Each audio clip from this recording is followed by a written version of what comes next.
Okay, so I know a lot of people like ReZero. It was one of the most popular anime of 2016. Something about it obviously appealed to a large group of people. If you enjoyed this anime, that's great. Good for you. You got to have fun watching anime. I didn't enjoy ReZero, and this is just my opinion on it. I'm simply here to share a different take on it, mainly approaching the narrative from a critical perspective. But honestly, it baffles me that ReZero managed to get an average score of 8.57 on Mal. I mean, sure, it has fans, but did no one else think this was bad? Surely, I can't be the only one who didn't like it. There is no story and it is weak.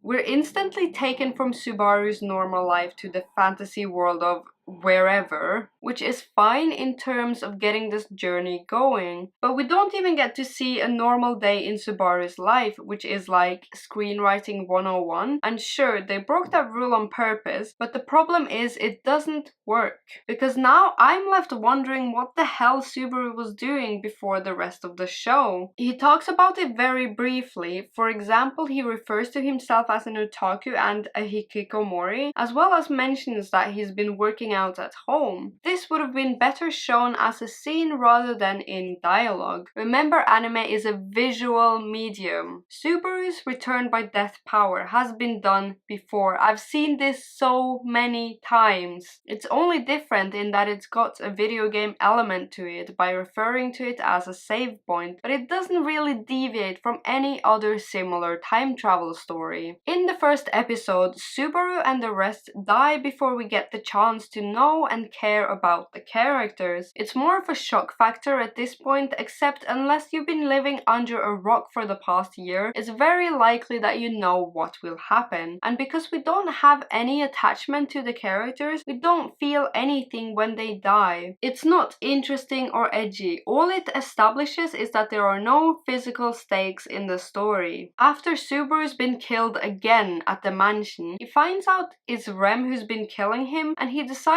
to change that in his next life. But I didn't get it.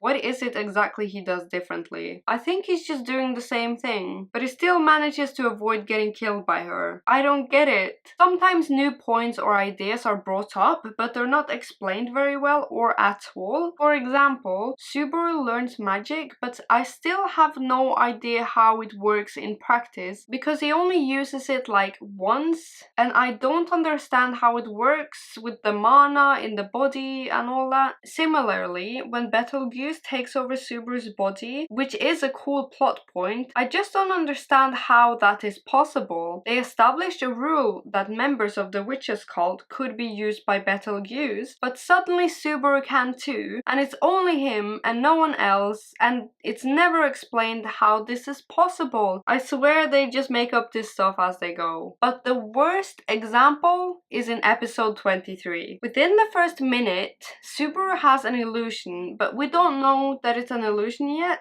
All he does is look at a flower, and from there he concludes that the flower can't exist. Therefore, this must be an illusion. When was this implemented? What's so special about this flower? It's just a flower. And how does Subaru instantly deduce from a fucking flower that he's in an illusion? I don't understand. It doesn't make any sense. Am I missing something here? Am I just stupid? Is that it? I absolutely did not understand the climax of the story. In Subaru's final fight, he pulls out a book and writes something in it, and Betelgeuse just dies? How? Can someone explain this to a simpleton like me, please? The setup of this world falters almost instantly. The setting is incredibly vague and near stops at generic fantasy land. There's no world building, which is extremely important, especially in a fantasy story. Local rules need to be implemented and demonstrated as early as possible to make it easier to follow. Instead, things are just explained as they become relevant relevant, which is more similar to the structure of a video game, which might be intentional, but it doesn't work because this isn't a video game actually. For a show that doesn't explain anything, it sure talks a lot. There's so much dialogue in this anime. There are entire episodes of talking. Take episode 13, which is just a meeting about the royal election. I'm not sure what the point of the meeting is because they don't explain it at all, but it takes up almost the entire episode. I think it's just introducing the royal candidates, but I really don't know, and it's so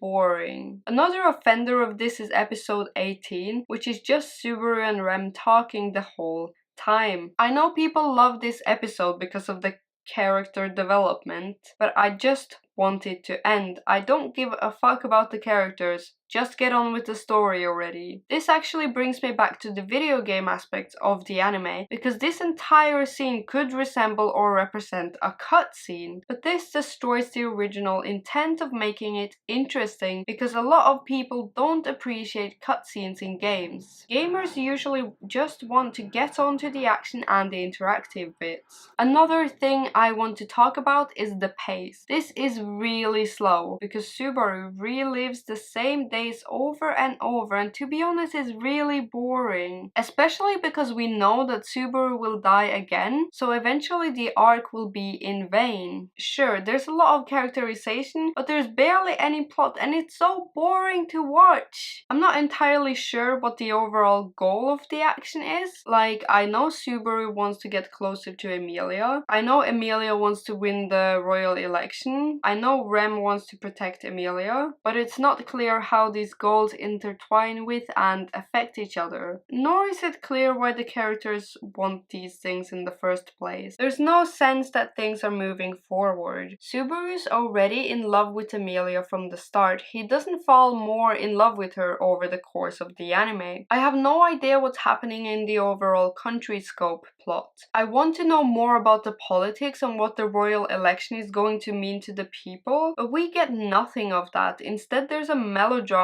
between Subaru and Emilia, which is just boring. One argument I've heard in defense of this is that because it's a light novel adaptation, it does take a long time to get the story rolling, because light novels are made to go on and sell copies forever. But you know what? That doesn't make it okay. Just because the source material is like that doesn't make it good storytelling, because it's not.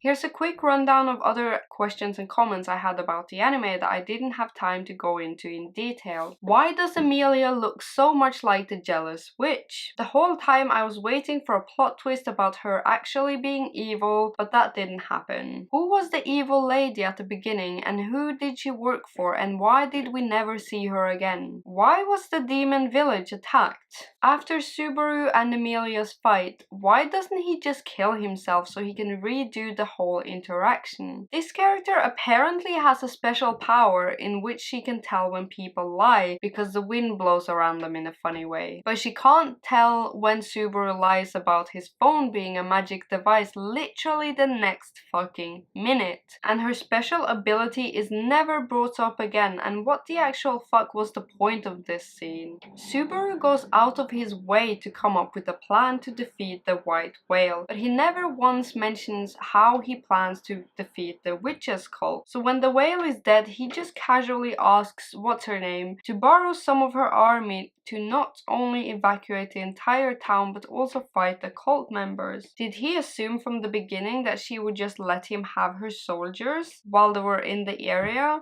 Or that Wilhelm and his friends would be so grateful for getting to fight the whale, which is a funny thing to expect anyway. The whole time during the battle I was wondering about this, but it's kind of just tacked on at the end as an afterthought. And she just goes along with it. How do Subaru and Julius share their vision in the second to final battle, and how does that make any difference? This part isn't even explained properly. Anyway, let's talk about our main character Subaru. I found it unrealistic that we never hear of his past life, and I get that it's sort of the point, but it really bugs me. It's cheap, it doesn't add anything to his character, but rather takes away from it. There must be something in the real world that he misses, or is at least worthy of mentioning, like a family or a school or a job. Had they added somewhat of a past to Subaru's character, he would have been more rounded, and there might even have been another layer of conflict there. We know he is an otaku, but that just doesn't say anything. It's just him telling us who he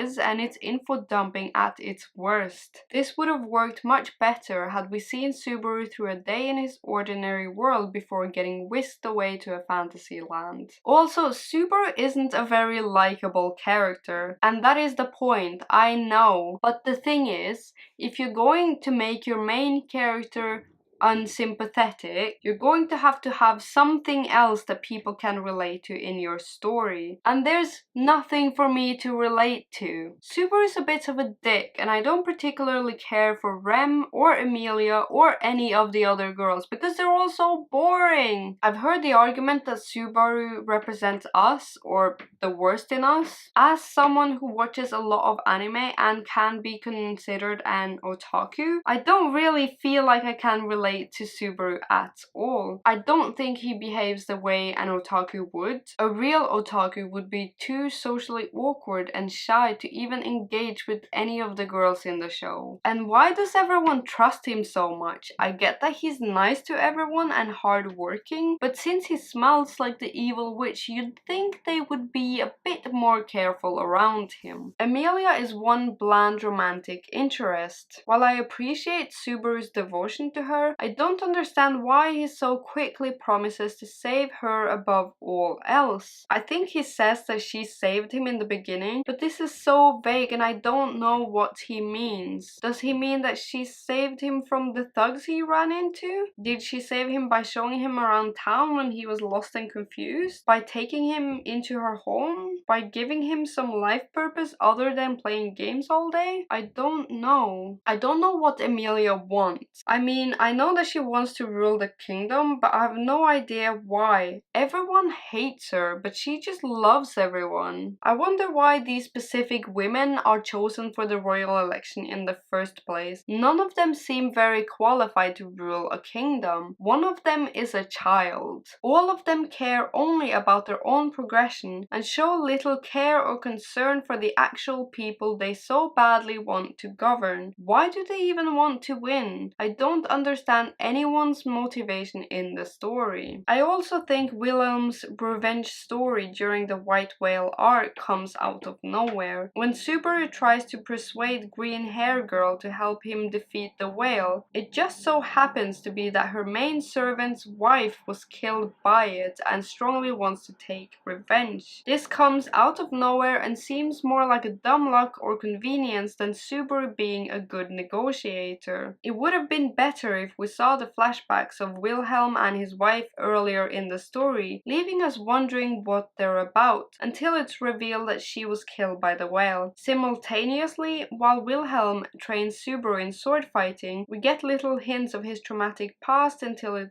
is revealed that he has a vendetta against the whale. I thought the use of CGI in the early episodes was done poorly. I mean, I understand that sometimes it is necessary to use CG in anime for budget reasons, but here it really stuck out to me, like a bad video game or something. And the animation was pretty bad overall, to be honest. Sure, the girls look cute, but everything else looks like shit. Take the argument between Subaru and Emilia in episode 13, which I would argue is one of the most important plot points in the entire anime, but it looks so bad. And the music, oh god, the music. I know it was done on purpose, I know, but it's just so jarring. ReZero is very self-aware, it definitely knows what it is and it tries to take the mick out of itself for that.